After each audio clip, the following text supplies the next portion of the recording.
Konsumi është një ndër elementet kryesore të jetës. Historiku i konsumit bazuar në anën biologjike dhe antropologjike i referohet blerjes së mallrave dhe gjërave tjera konsumuese në këmbim të plotësimit nevojave bazike.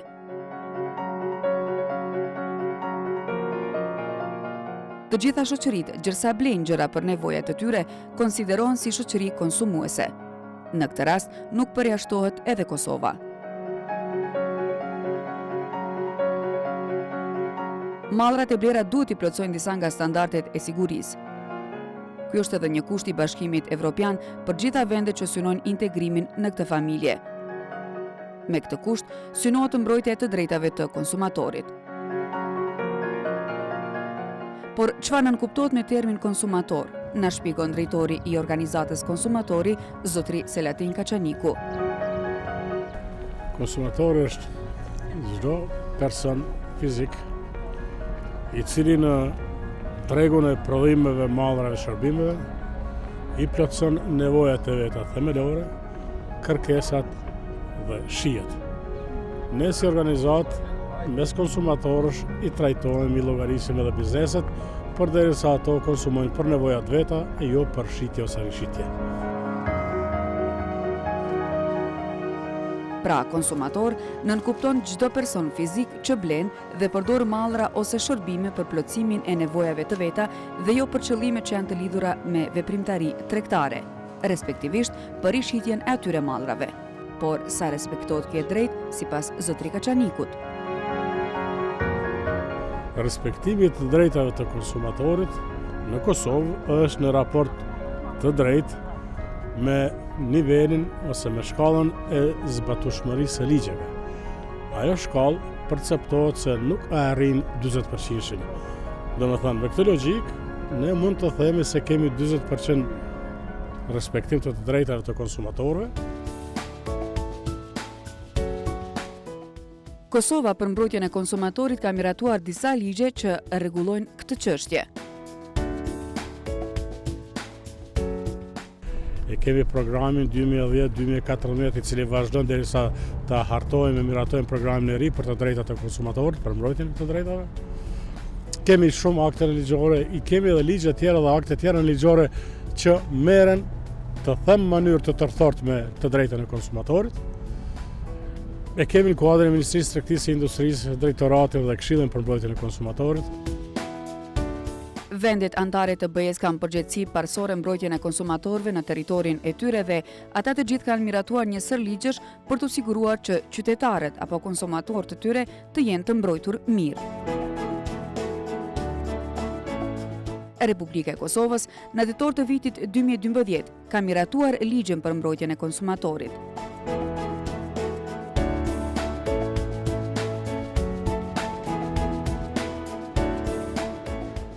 Artan Demolli, zyrtar i lartë pranë Departamentit për mbrojtjen e konsumatorit, shpjegon se si është rregulluar ky ligj për konsumatorët e Kosovës.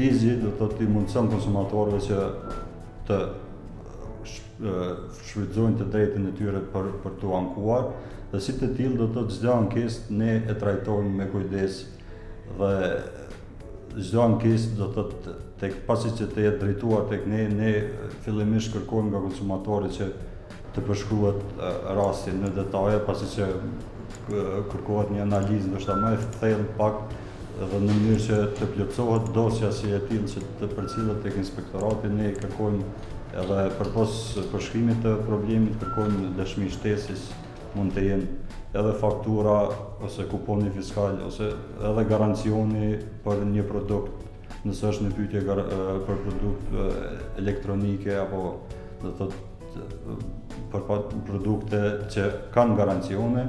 Si thashë më herët, përpos të drejtës për të ankuar, konsumatori në bazë ligjit ka drejtë edhe për dëmshpërblem në rastet të caktuara, ose për natyrisht edhe për kthimin e mallit, ndrimin me një produkt tjetër të njëjtin. Në rast se nuk ka produkt të njëjtë, atëherë mund të kërkohen edhe parat për cilat i ka paguar.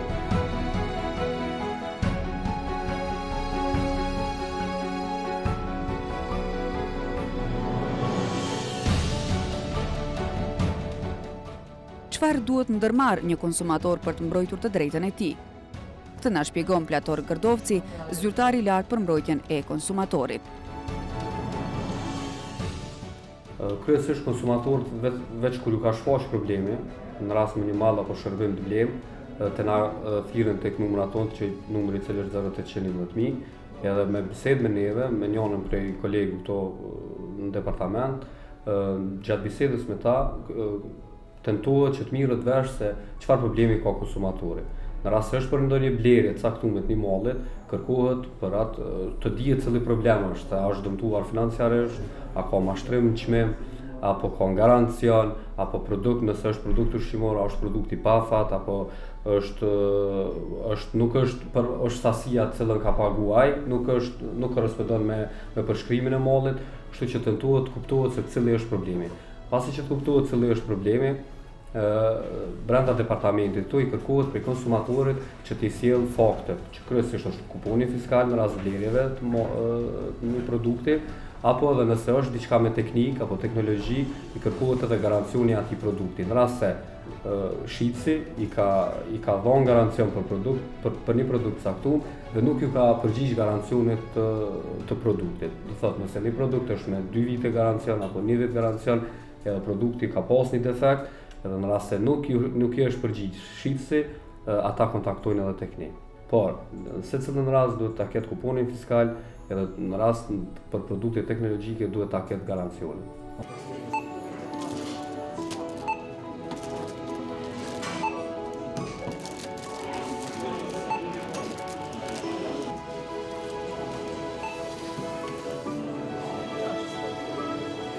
Konsumatori në Republikën e Kosovës është i mbrojtur ligjërisht për çdo padrejtësi që ai mund të identifikojë. Por çfarë duhet kemi parasysh që të identifikojmë se na është bërë një e padrejtë? Para çdo blerje të një produkti ushqimor, konsumatori duhet ta ketë parasysh afatin e skadencës.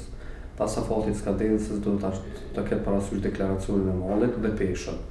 Pas këtyre 2 gjonave, po ashtu edhe deklaracionin e çmimit, se apo përputhet çmimi në raft me atë në org.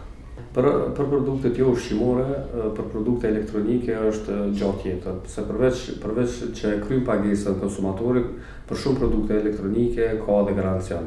Po është e mirë që konsumatori t'i sqarohet ose të kërkon sqarim shtesë, se kemi shumë probleme me garancionet, të cilat figuron vetëm si garancion dhe nuk tregon se çfarë mbulon ai garancion. Për këtë arsye është mirë që secili konsumator kur e kërkon garancionin ose kur e merr garancionin për një produkt elektronik, këtë rast, të kërkoj të sqarohet me shitësin se çfarë mbulon ai garancion. Të jetë i detajzuar se çfarë prishje ose çfarë probleme në rast se do të ketë ai produkt i menjonon ai garancion. Cilat janë informatat që duhet plotësuar në formularin e ankesës dhe si mund të kontaktojmë me zyrën për mbrojtjen e konsumatorit. Konsumatorët përveç që ankohen në numrin 0811, që është numër pa pagesë nga të gjithë operatorët, konsumatorët ankohen edhe përmes webfaqes së Ministrisë së Tregtisë dhe Industrisë në formularin e ankesave, ku direkt ato ju drejtohen zyrtarëve të Ministrisë tek ne. Formulari është shumë i thjeshtë, është dhëna te konsumatorit, subjekti ankesën kundrejt kujt pe drejton, se ka të bëjë shumë shpesh kemi të bëjmë edhe me ankesa me rrymën, për kecin, ka të bëjë edhe për ujësjellësin apo njërin prej operatorëve publik, por ka edhe për subjekte afariste të cilat janë private.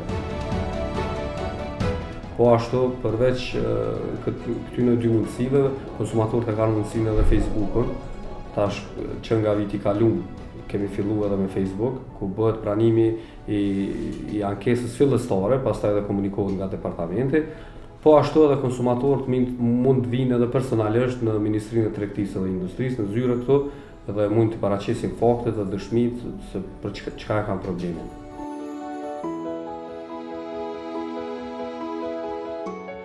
Pasi që kompletohet landa e konsumatorit, ankesa, formulare dhe gjitha, dhe dëshmitë e konsumatorit, landa zakonisht përgjigjja e konsumatorit i kthehet 15 ditë pune, që do të thotë për afërsisht 3 javë.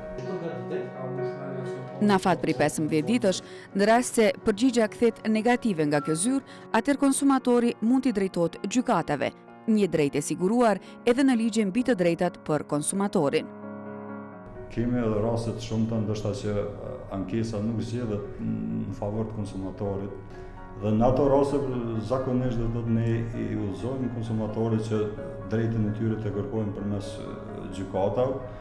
Kjo që është e drejtë, do të pamohueshme edhe me ligj për mbrojtjen e konsumatorit dhe më pas do të ne vetëm konsumatorit mund t'i ofrojmë proces verbalin nga inspektorët, të cilët e kanë kryer inspektime në një subjekt të caktuar, do të si ndihmës ose si dëshmi shtesë që të mund të procedojnë lëndët përmetej. Por në rastet kur konsumatori është i detyruar të bëjë një padi, si mund të krijojë një padi konsumatori, na shpjegon Arber Berisha, këshilltar ligjor për mbrojtjen e të drejtave të konsumatorit tek institucioni Avokatit të Popullit. Institucioni i Avokatit të Popullit funksionon në kuadër të Kushtetutës së Republikës së Kosovës dhe ligjit për Avokatin e Popullit. Sipas ligjit, Avokati i Popullit, pasi që nuk merret me përpilimin e padive, ne zakonisht i rekomandojmë apo i këshillojmë palët përmes institucioneve të tjera të përpilojnë paditë. Padia përpilohet ose vetvetiu nga konsumatori, po duke marrë parasysh se shumë qytetarë janë laik në këtë fushë dhe mund të jetë problem përpilimin një padie, ne i drejtojmë te zyra për ndihmë juridike e falas, e cila merret me përpilimin e shkresave juridike e falas për gjithë qytetarët e Kosovës, të gjithë territorin e Kosovës. Apo përmes një avokati privat. Rastet që u drejtohen gjykatave ka një tendencë për zvarritje sepse nuk konsiderohen si prioritet ndaj lëndëve më të rënda. Prandaj, sipas zotri Kaçanikut, shqyrtimi i lëndëve në gjykata nuk lë për të dëshiruar.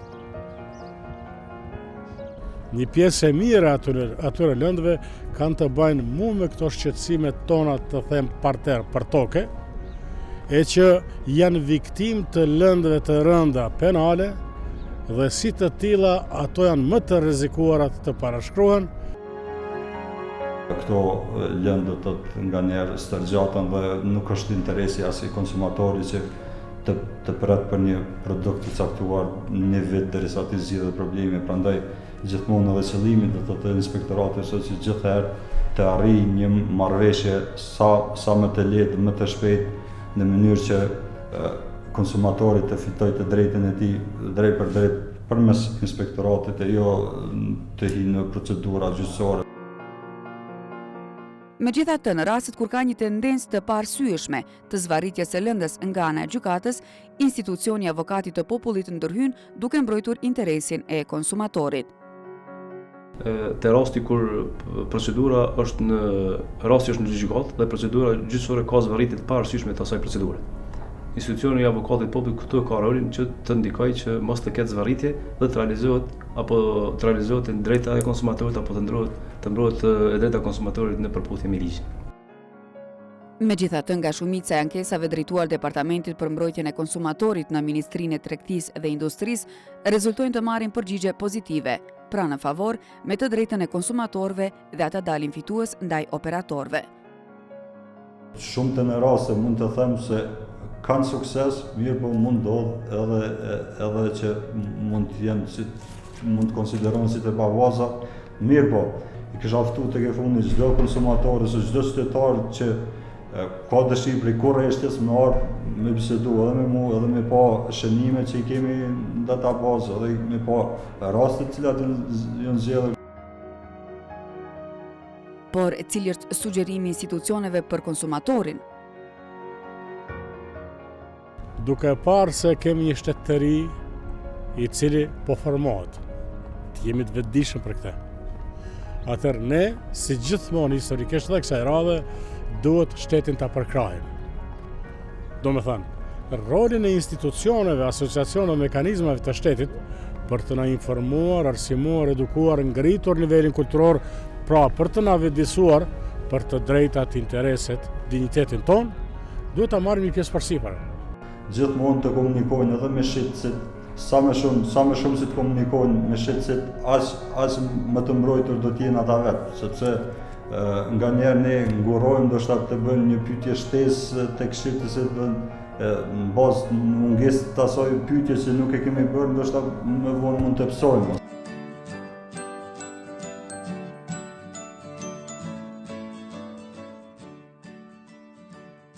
Sensibilizimi i konsumatorit është një çështje e rëndësishme. Prandaj, Departamenti i Mbrojtjes së Konsumatorit gjatë gjithë vitit ka lansuar fushata të ndryshme që kanë këtë qëllim. Njihuni me të drejtat tuaja për të mos gabuar. Ankohu në numrin 0800 11 000. Departamenti për Mbrojtjen e Konsumatorëve në Ministrinë e Tregtisë dhe Industrisë është adresa ku ju konsumator mund të realizoni të drejtat tuaja. Ne kemi publikuar vitin e kaluar një spot televizor ku tregojmë për numrin e ankesave që kemi pranuar, për ankesat të zgjedhura në favor të konsumatorit, të gjitha shënimet i mojmë.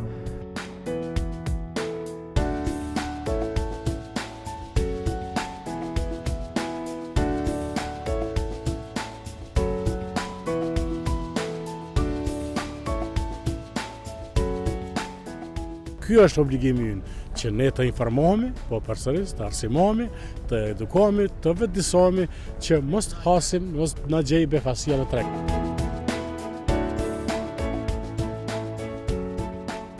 Departamenti i Mbrojtjes së Konsumatorit mundohet shumë që në anë të kampanjave ndryshme për vetëdijsimin e konsumatorëve, sepse secili konsumator i vetëdijsuar do të thotë edhe i mbrojtur.